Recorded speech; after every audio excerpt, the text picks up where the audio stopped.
Roast lamb ribs.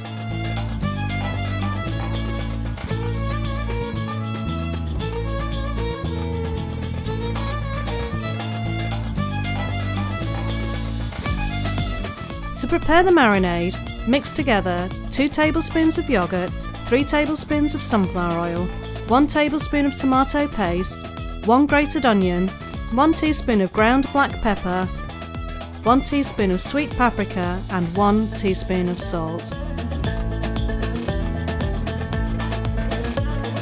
Place about 1 kilogram of lamb ribs on a chopping board.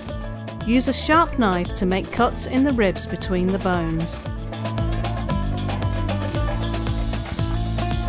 Slice the 2 small onions into rings and scatter them onto a baking tray.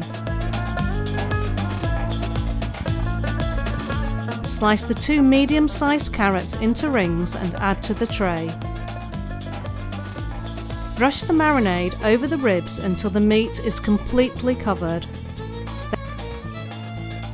Then place the meat on top of the onions and carrots. Bake for 90 minutes in an oven preheated to 170 degrees centigrade and then serve piping hot.